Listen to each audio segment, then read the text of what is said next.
सभी दर्शकों को मेरा नमस्कार। आप सभी का स्वागत है तिवारी एकेडमी में। आज के इस वीडियो में हम बात करने वाले हैं कक्षा 6 के सामाजिक विज्ञान में राजनीति विज्ञान के अध्याय 3 के विषय में। राजनीति विज्ञान का अध्याय 3 जिसका शीर्षक है सरकार क्या है। तो चलिए शुरू करते हैं हमारे वीडियो को और चर्चा शुरू करते हैं आज के इस वीडियो में इस अध्याय पर प्रश्न और उत्तर की।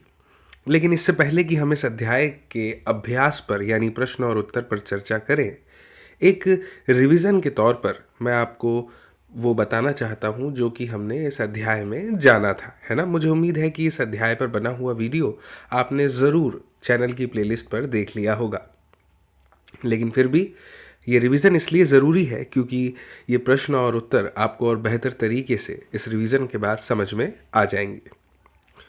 दोस्तों, हर एक देश को विभिन्न निर्णय लेने और काम करने के लिए सरकार की ज़रूरत होती है ना। ये निर्णय कई विषयों से संबंधित हो सकते हैं, जैसे कि सड़कें और स्कूल कहाँ बनाए जाएं, है ना। बहुत ज़्यादा महंगी हो जाने पर किसी चीज़ के दाम किस तरह से कम किए जा सकते हैं, या फिर बिजली की आपूर्ति को कैसे बढ़ाया जाए। सरकार कई सामाजिक मुद्दों पर भी कार्यवाही करती है ना। उदाहरण के तौर पर आप देख सकते हैं कि सरकार गरीबों की मदद करने के लिए कई प्रकार के कार्यक्रम भी चलाती है ना। और इसके अलावा वह अन्य महत्वपूर्ण काम भी करती है, जैसे डाक और रेल सेवाएं चलाना, है ना। ये सब कुछ हमने इस अध्याय में ही तो जाना था, नहीं। सरकार का काम दोस्तों देश की सीमाओं की सुरक्षा करना और दूसरे देशों से शांतिपूर्ण संबंध बनाए रखना भी है। उसकी जिम्मेदारी और क्या क्या है? उसकी जिम्मेदारी यह सुनिश्चित करना है कि देश के सभी नागरिकों को पर्याप्त भोजन और अच्छी स्वास्थ्य सुविधाएं मिले। इसके विपरीत जब प्राकृतिक विपदा घेरती है, जैसे सुनामी आ गई या भूकंप, तो मुख्य रूप से सरकार ही है जो पीड़ित लोगों की सहायता करती है। अगर कहीं कोई विवाद होता है या कोई अपराध करता है तो लोग न्यायालय में जाते हैं। न्यायालय भी सरकार का ही अंग है। दोस्तों, शायद आपको ये जानकर आश्चर्य हो रहा होगा कि सरकार इतना सब कुछ कैसे कर पाती है। सरकार के लिए इन कामों को करना आखिर क्यों ज़रूरी है? जब लोग इकट्ठा रहते हैं और काम करते हैं तो कुछ हद तक एक व्यवस्था की ज़रूरत होती है जिससे कि आवश्यक निर्णयों को लिया जा सके। कुछ नियमों की ज़रूरत भी होती है जो सब पर लागू हों। उदाहरण के लिए संसाधनों के नियंत्रण और देश की सीमा की सुरक्षा की भी ज़रूरत होती है ताकि लोग सुरक्षित महसूस कर सके। लोगों के लिए सरकार कई तरह से काम करती है। वह नियम बनाती है, निर्णय लेती है और अपनी सीमा में रहने वाले लोगों पर क्या करती है, उन्हें लागू भी करती है। इसके अलावा हमने एक मोटे तौर पर अध्ययन किया था इस अध्याय में सरकार के स्तर के ऊपर। जैसा कि हम जानते हैं कि सरकार कितनी सारी अलग अलग चीज़ों के लिए जिम्मेदार है, तो अब मन में ये जहन में बात आती है कि सरकार ये सारे इंतज़ाम कैसे करती है। दरअसल सरकार अलग अलग स्तरों पर काम करती है ना। स्थानीय स्तर पर, राज्य के स्तर पर और राष्ट्रीय स्तर पर। स्थानीय स्तर का मतलब क्या है? हमारे गांव, शहर या मोहल्ले। और राज्य स्तर का मतलब है जो कि पूरे राज्य को ध्यान में रखे, जैसे कि असम की बात कर लीजिए, राजस्थान की बात कर लीजिए, हरियाणा की बात कर लीजिए। पूरे राज्य में काम करती है। राष्ट्रीय स्तर की सरकार का संबंध जो है वहीं पर पूरे देश से होता है, ठीक है ना दोस्तों। इसके अलावा हमें सरकार और कानून के बारे में भी इस अध्याय में बताया गया था। सरकार कानून बनाती है और देश में रहने वाले सभी लोगों को कानून मानने होते हैं। केवल यही वह तरीका है जिससे सरकार काम कर सकती है। सरकार के पास जैसे कानून बनाने की ताकत होती है, वैसे ही यह ताकत भी होती है कि लोगों को कानून मानने के लिए बाध्य कर दे।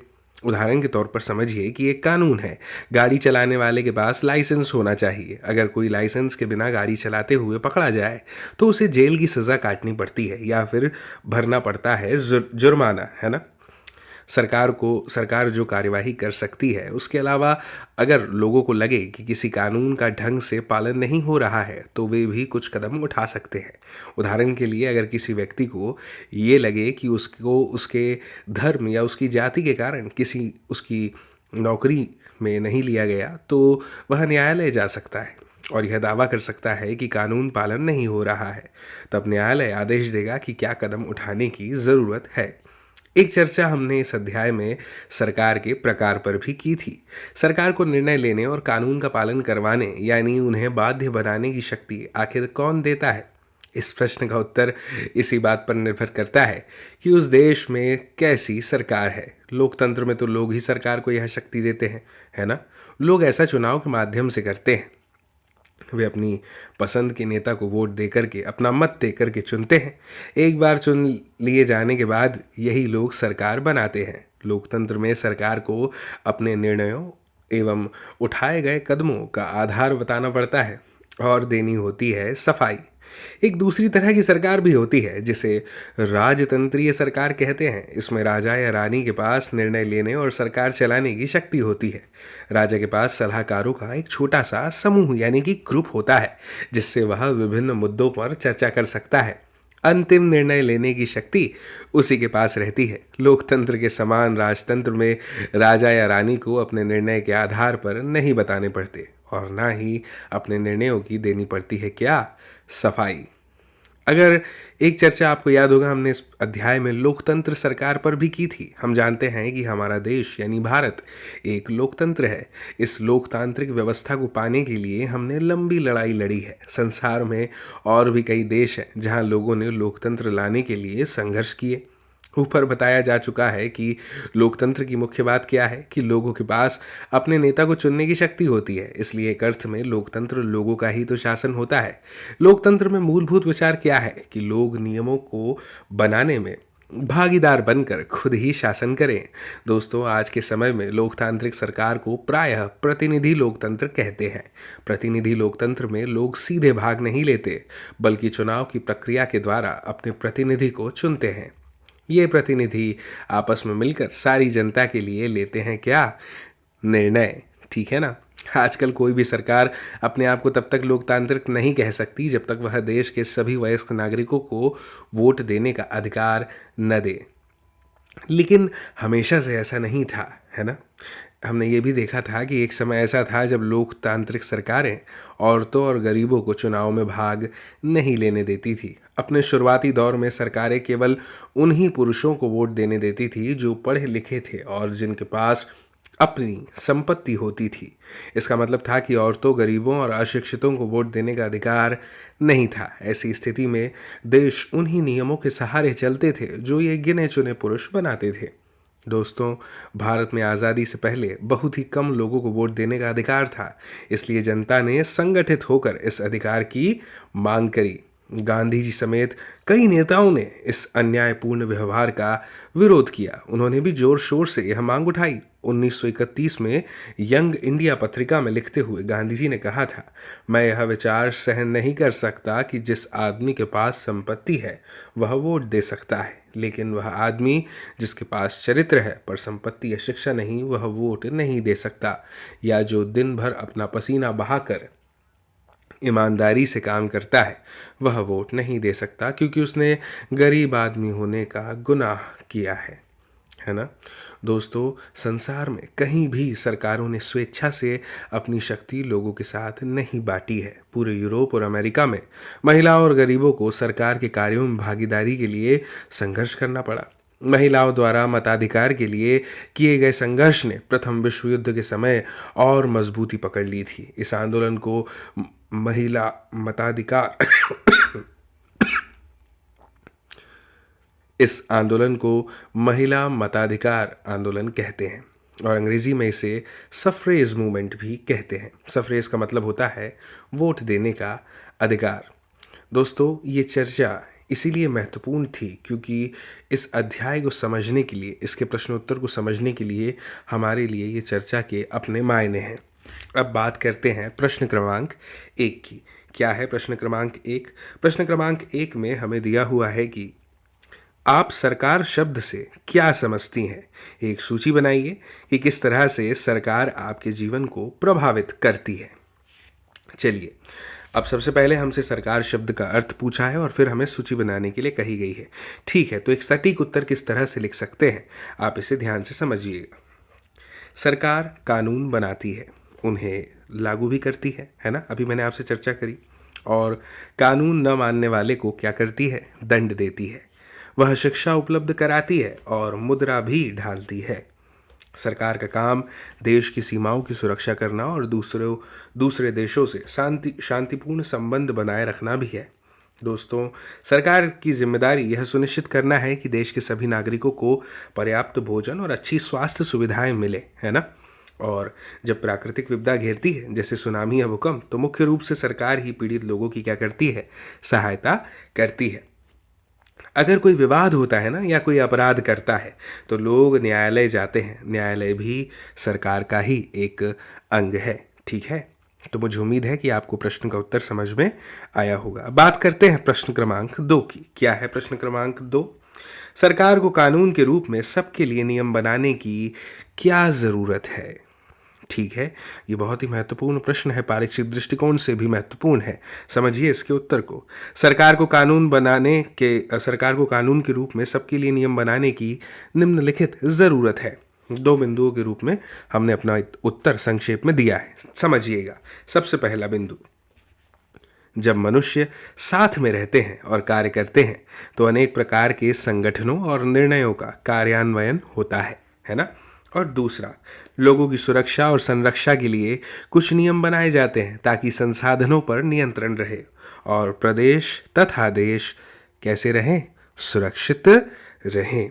मुझे उम्मीद है कि आपको दोनों ही बिंदु सटीक तौर पर समझ में आ गए होंगे, है ना। पहले में हमने क्या कहा कि भाई जब मनुष्य साथ में रहते हैं, आपस में काम भी करते हैं, तो कई प्रकार के संगठन और निर्णयों का कार्यान्वयन भी होता है। तो ऐसे में नियमों की सख्त आवश्यकता पड़ जाती है ना। दूसरे बिंदु में हमने बताया कि लोगों की जो सुरक्षा है, संरक्षण है, उसके लिए कुछ नियम बनाए जाते हैं। क्यों? क्योंकि संसाधनों पर नियंत्रण रह जाएगा और प्रदेश और देश कैसा रहेगा, सुरक्षित रहेगा। चलिए अब आगे बढ़ते हैं, बात करते हैं प्रश्न क्रमांक 3 की। क्या है प्रश्न क्रमांक 3? लोकतांत्रिक सरकार के आवश्यक लक्षण क्या है? ठीक है, इसका उत्तर देखते हैं कैसे दिया जा सकता है। लोकतांत्रिक सरकार के आवश्यक लक्षण निम्नलिखित हैं। सबसे पहला, लोकतंत्र में लोग सरकार के हाथों में सत्ता शक्ति को सौंपते हैं। आप जानते हैं कि हमारा देश एक लोकतांत्रिक देश है और हमने भी यहाँ पर जो सत्ता है, जो शक्ति है, वो सरकार के हाथों में जो है सौंपी है। इसके लिए किसी खास व्यक्ति को चुनाव में वोट दिया है और उसका चुनाव किया है। निर्वाचित होने के बाद वे ही लोग आपस में मिलकर क्या बनाते हैं, सरकार बनाते हैं, है ना। तो मुझे उम्मीद है कि आपको ये बिंदु समझ में आया होगा। दूसरा बिंदु क्या है?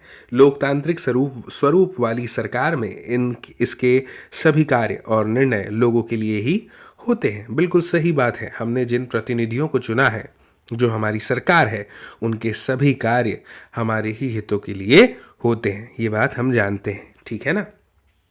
अब आगे बढ़ते हैं और बात करते हैं प्रश्न क्रमांक 4 पर। क्या है प्रश्न क्रमांक 4?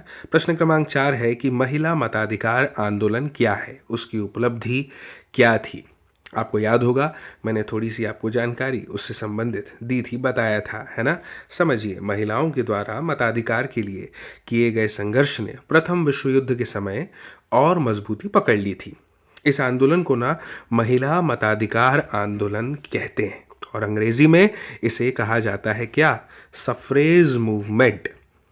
सफ्रेज का मतलब होता है वोट देने का अधिकार। युद्ध के समय बहुत से पुरुष लड़ाई में थे, इसलिए महिलाओं को उन कामों को करने के लिए बुलाया गया जो पहले पुरुषों के काम माने जाते थे।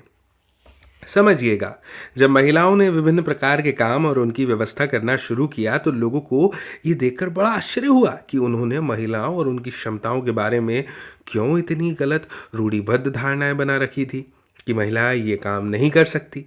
इस तरह महिलाओं को निर्णय लेने में समान रूप से योग्य माना जाने लग गया। महिला मताधिकार आंदोलन की साथियों ने सभी महिलाओं के लिए वोट देने के अधिकार की मांग की। अमेरिका में औरतों को वोट देने का अधिकार 1920 में मिला, जबकि इंग्लैंड की औरतों को यह अधिकार कुछ सालों बाद यानी 1928 में मिला, 28 में प्राप्त हुआ। ठीक है, मुझे उम्मीद है कि महिला मताधिकार आंदोलन क्या है और उसकी उपलब्धि क्या थी, इस पर लिखा गया यह सटीक ढंग से उत्तर आपको ज़रूर समझ में आया होगा और एक दिशा आपको मिल गई होगी कि किस तरह से आप अपना उत्तर लिख सकते हैं यदि परीक्षा में आ गया तो। हालांकि ये पारीक्षिक दृष्टिकोण से महत्वपूर्ण प्रश्न है। अब आगे बढ़ते हैं और आगे बढ़ते हुए बात करते हैं प्रश्न क्रमांक 5 की। क्या है प्रश्न क्रमांक 5?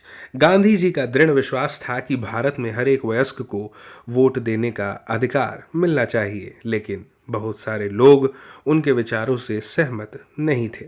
बहुत लोगों को लगता है कि अशिक्षित लोगों को, जो ज़्यादातर गरीब हैं, वोट देने का अधिकार नहीं मिलना चाहिए। आपका क्या विचार है? क्या आपको लगता है कि यह भेदभाव का एक रूप होगा?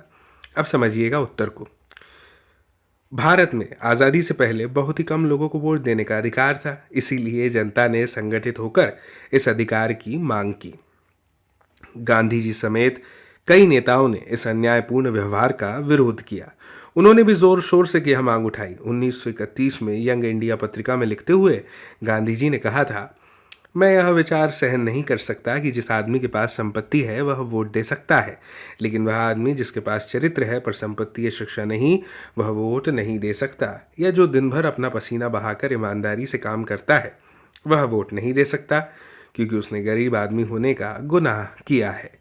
दोस्तों, मुझे उम्मीद है कि इस अध्याय पर बना हुआ वीडियो सरल और विस्तृत भाषा में जो हमने बनाया है, अपने चैनल पर अपलोड किया है, वो आपने देख लिया होगा। अगर नहीं देखा है तो आप हमारे चैनल की प्लेलिस्ट पर जाकर उसे ज़रूर देखिएगा।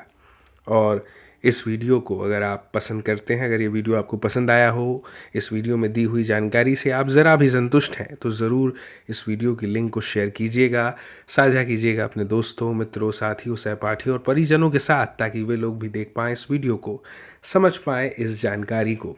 आप लोगों के साथ पुनः फिर से जल्द ही मुलाकात होगी अगली जानकारी के साथ, अगले अध्याय के साथ, अगले वीडियो में। तब तक के लिए आप सभी को मेरा नमस्कार।